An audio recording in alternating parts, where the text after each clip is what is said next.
जी गलत बोले हैं। गुंडा किसी का जात नहीं होता, गुंडा कोई जात का मोहताज नहीं होता। मंटूस माझी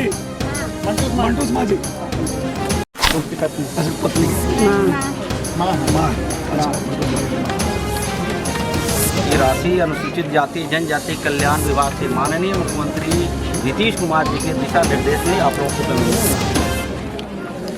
गोला माझी बता दें कि जो भू माफिया का खेल है सिर्फ नवादा में नहीं पूरा बिहार में चल रहा है। हम लोग पटना से आते हैं लगातार प्रत्येक मतलब कि सालों साल हम लोग दर की ऐसे कोर्ट झंझट और 2005 से कह रही है कि हम सभी भूमिहीनों को 4 डिसमिल जमीन देंगे। समाज के लोग अछूत के तरीका से लोग देखते हैं, देख रहे हैं।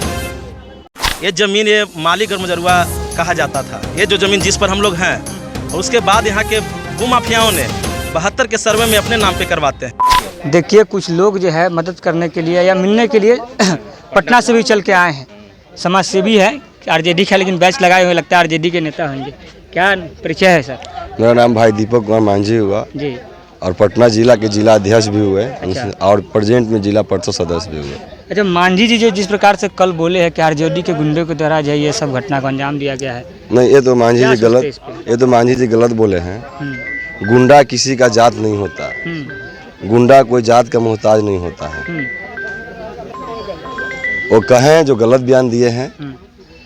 आज ये दर्दनाक जो घटना देखकर हम लोगों का रूह कांप रहा है। कितना दिन सदियों से पीछे है ये मुसहरी टोली। मांझी समाज का कोई देखने वाला है नहीं। अरे ये सुनने में आ रहा है कि ये सरकारी ज़मीन था। इससे पहले मतलब इन लोगों के लिए कोई आवाज़ नहीं उठाया, तभी तो ये घटना हो गई। क्योंकि ये लोग का कहना है कि पहले भी कहीं ना कहीं इन लोगों को धमकी वगैरह दिया जाता था। नंदू पासवान जो हैं वो बहुत दिन से ये मुसहरी टोली पे कब्जा करने के लिए चाह रहे थे। नंदू पासवान के अलावा और लोगों का नाम आ रहा है, जैसे में चौहान जी के भी नाम आ रहा है, यादव जी का भी नाम आ रहा है। अनेकों कास्ट के लोग हैं, अनेकों रंगदार लोग होंगे इस अथी में इन्वॉल्व। कोई किसी रंगदार का, किसी का दबंग का कोई जात थोड़ी होता है कि हम वो यादव है, वो मुसहर है, वो पासवान है, वो चौधरी है। लग नहीं रहा कि कहीं ना कहीं इसको राजनीतिक रूप दिया जा रहा है, लगातार जो है जाति में बांटने की कोशिश किया जा रहा है। ये तो हो ही रहा है। लगातार में हम ऐसू मांझी समाज के लोग अछूत के तरीका से लोग देखते हैं, देख रहे हैं। अगर आज हमारे बिहार के सुशासन बाबू का सरकार है, अपराध ऊपर की ओर बढ़ा जा रहा है, इनका विधि व्यवस्था नीचे गिरता हुआ जा रहा है, देख रहे हैं। क्या कहिएगा सर आप? देखिए ये जो घटना हुआ ना, ये अकेले एक नवादा की एक घटना नहीं है। नवादा में तो ये दिखलाए हैं वो लोग भूमि माफियाओं ने कि हम सत्ता से मिलकर, सत्ता संरक्षित जो अपराधी हैं भू माफिया, वो सत्ता से मिलकर वो जो नवादा की घटना को अंजाम दिए हैं, वो पूरा बिहार में इसे चल रहा है।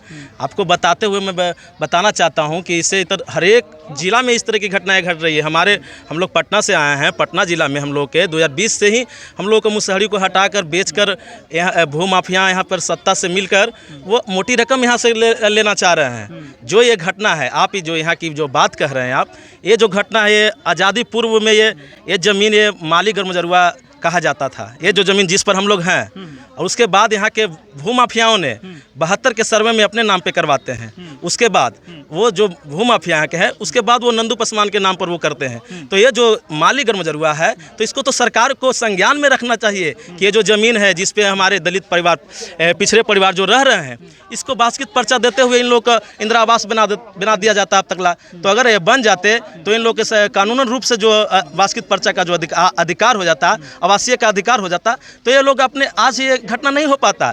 ये बिहार सरकार का विफलता है। और बिहार सरकार के साथ साथ जो सरकार में सहयोगी दल है, महागठबंधन जो एनडीए में जो भी सहयोगी दल है, वे सारे लोगों के मिली भगत के साथ ही ये संरक्षित गुंडा अपराधी जो भू माफिया हैं, वो सारे बिहार में कब्जा करना चाहते हैं। जो हमारे जमीन जायदाद है, जो बात जब हम कर रहे थे तो 2023 में भी बता रहे थे कुछ धमकी दिए थे वगैरह दिए थे। मैं तो जैसे मैं तो पहले भी बता रहा हूँ, मैं हमारी सरकार सहयोगी दल के रूप में जो कार्य की रही है उसका मैं चर्चा भी नहीं करना चाहता हूँ। जो हमारे बीच में जो हो रहा है उसके बारे में बताना चाहता हूँ आपको। अगर ये सरकार दे देती हमारी ज़मीन को, हमारे जो माली गरमजरुआ जो ज़मीन है हमारे ये दे देती, इस पर हमारी मिल जाता बास्केट पर्चा, तो आज हमारे इंदिरा आवास होते यहाँ पे, हमारे जो परिवार आज जल चुके हैं वो आज अच्छे रूप में रहते। तो ये नहीं बीतता। एक तरफ आप 3 डिसमिल की बात करते हैं, हम लोग जहाँ रह रहे हैं वहाँ पर हम लोग का अधिकार भी नहीं मिल पा रहा है। आपको बता दें कि जो भू माफिया का खेल है सिर्फ नवादा में नहीं पूरा बिहार में चल रहा है। हम लोग पटना से आते हैं लगातार, प्रत्येक साल मतलब कि सालों साल हम लोग दर दर की ऐसे कोर्ट झंझट और जो भू माफियाओं का जो दबदबा रहा है, धीरे धीरे कर करके जो रोड बिछा, हर तरह की जो महंगाई हुई, तो वो लोग चाहते हैं कि दलित बस्तियों को उखाड़ कर फेंक दें और इसकी ज़मीन को औने पौने भाव में, मतलब हम लोग कोर्ट के द्वारा, पुलिस थाना के जो कह रहे हैं ना हम कि सत्ता संरक्षित दोबारा ही कराया जा रहा है। ये सत्ता के लोग जुड़ के ही ये लोग भू माफिया मिलकर हमारे ज़मीन को कब्जा करना चाह रहे हैं।